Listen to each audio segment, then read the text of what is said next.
Hello everyone, hope all well. आशा करता हूँ सब ठीक है। So welcome to our topic physical education. Welcome to unit 4 physical education and sports for CWSN।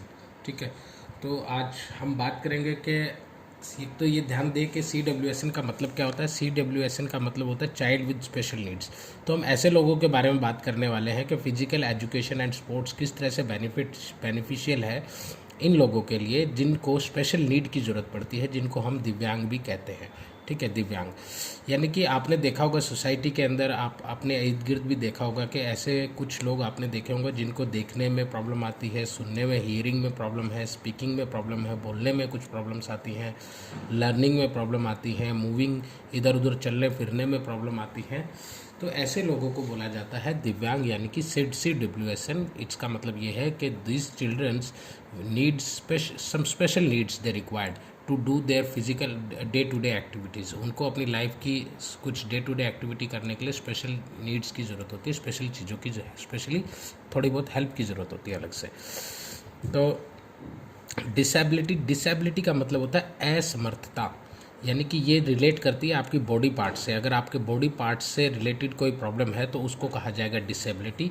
ये disability could be the partial, it could be partial का मतलब है कि भाई कंप्लीट ना हो, यानी कि थोड़ा बहुत डिसेबिलिटी हो सकता है, थोड़ा बहुत प्रॉब्लम हो सकता है, लाइक किसी को चलने फिरने में, किसी का पूरा प्रॉब्लम ना हो, यानी कि और कंप्लीट डिसेबिलिटी भी हो सकती है, यानी कि किसी का पूरा पाँव या पूरा का पूरा हाथ ही काम ना करे। ठीक है, तो बेसिकली क्या करता है, आपको स्टॉप करता है movements, it hinders your movements, it limits you to do the day to day activity like other people do. ठीक है, तो डिसऑर्डर का मतलब होता है विकार। विकार है आपका मानसिक संबंधित, it is related to your mind. ठीक है, तो डिसऑर्डर भी वही डिसऑर्डर को किस तरह से आप डिफाइन कर सकते हैं। It hinders the normal function of the people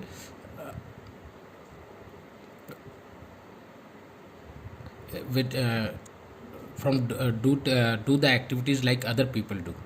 ठीक है, तो ये आपकी मेंटल कॉम्पिटेंसी से रिलेट करता है।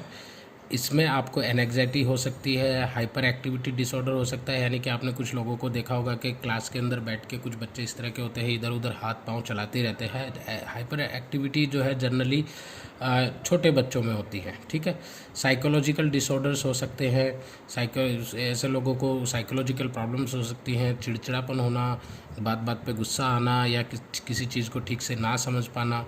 ठीक है, इस तरह की प्रॉब्लम्स होती हैं, वो आपको वो डिसऑर्डर इस तरह की चीज़ों को रिलेट करता है। ठीक है, मीनिंग ऑफ डिसेबिलिटी, मीनिंग वही है इसका, इट इज़ डिसेबिलिटी आपकी एक बॉडी की कंडीशन है that happens because of the injury और any kind of illness which create difficulty for someone to do the things like other people do. जिस तरह से आपके नॉर्मल समाज में दूसरे नॉर्मल लोग जिस तरह से काम करते हैं, वो लोग उस तरह से काम करने में, उन जिन लोगों को डिसेबिलिटी होती है वो लोग नॉर्मल पीपल की तरह फंक्शंस नहीं कर सकते, अपनी लाइफ के डे टू डे एक्टिविटीज़ में वो काम को परफॉर्म नहीं कर पाते हैं।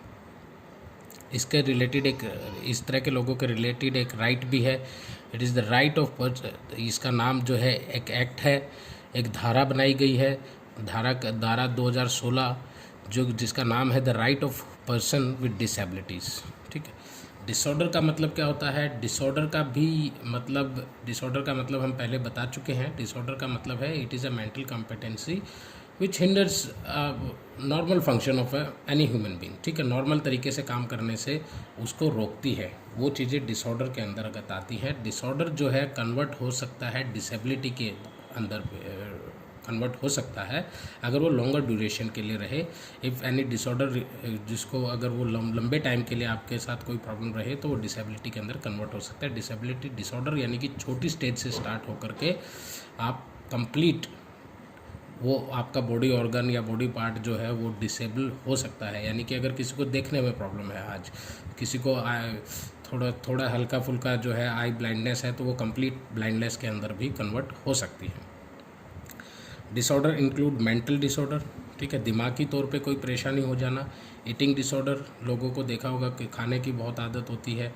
सब्सटेंस अब्यूज़, किसी चीज़ का लाइक तंबाकू या अल्कोहल या और किसी तरह की ड्रग्स लेना, उन चीज़ों को हम सब्सटेंस अब्यूज़ के उसमें बोलते हैं।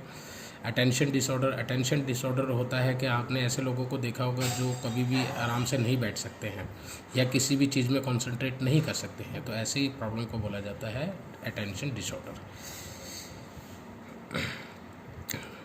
ह्यूमन ब्रेन्स का जो होता है डिसऑर्डर्स के भी सब टाइप्स होते हैं, जैसे कि न्यूरोलॉजिकल डिसऑर्डर। न्यूरोलॉजिकल यानी कि आपके मानसिक विकार, यानी कि ये आपके न्यूरोलॉजिकल स्ट्रक्चर से संबंधित हो सकता है और आपको सुनने समझने में या कि इंफॉर्मेशन को प्रोसेस करने में प्रॉब्लम आ सकती है। ठीक है, अगर मान लो आपके स्पाइनल कॉर्ड में जो है तो आप इंफॉर्मेशन को प्रोसेस नहीं कर सकते, आपके इलेक्ट्रॉन अच्छे से काम नहीं करते हैं, आप माइंड से कोई भी आप जो इन्फॉर्मेशन किसी बॉडी पार्ट के पास पहुंचाते हैं वो देर से पहुंचती है या नहीं पहुंचती है, ऐसी कंडीशन हो जाती है। ऐसी कंडीशन जिनको होती है उनको न्यूरोलॉजिकल डिसऑर्डर होता है। हाइपर डिसऑर्डर भी एक इम्पल्सिवनेस रहती है लोगों के अंदर, बेताबी सी रहती है, बेचैनी रहती है। ठीक है, उसी को बोला जाता है हाइपर डिसऑर्डर या फिर हाइपर एक्टिविटी डिसऑर्डर। इस तरह के लोग होते हैं, ये अमूमन बच्चों के अंदर देखा गया है। छोटे बच्चों को इस तरह की प्रॉब्लम होती है। छोटे बच्चे कभी भी कहीं कॉन्सेंट्रेट नहीं करते हैं, क्लास के अंदर इधर उधर हाथ या पाँव चलाते ही रहते हैं, एक दूसरे ये एक काम के अंदर ध्यान नहीं लगाते हैं। या इस तरह के लोगों के साथ एक और प्रॉब्लम होती है कि किसी भी काम को शुरू करेंगे लेकिन पूरा नहीं करेंगे। उस काम को होमवर्क मान लीजिए आप एक सब्जेक्ट का होमवर्क स्टार्ट करते हैं, उसको फिनिश नहीं करेंगे, आप दूसरे सब्जेक्ट का स्टार्ट कर देंगे, उसको फिनिश नहीं करेंगे, आप तीसरे सब्जेक्ट का स्टार्ट कर देंगे, या फिर काम करते करते आप दूसरी किसी और एक्टिविटी के अंदर इन्वॉल्व हो जाएंगे, खेलने लग जाएंगे, इधर उधर ध्यान भटकना। ठीक है, तो ऐसी जो प्रॉब्लम्स होती हैं वो होती है hyper activity disorder. Psychological disorders भी होते हैं, एंग्जाइटी होना, परेशान रहना या फिर किसी चीज़ ओवर रिएक्ट करना। ठीक है, तो ये चीज़ें होती हैं, ये साइकोलॉजिकल डिसऑर्डर होते हैं।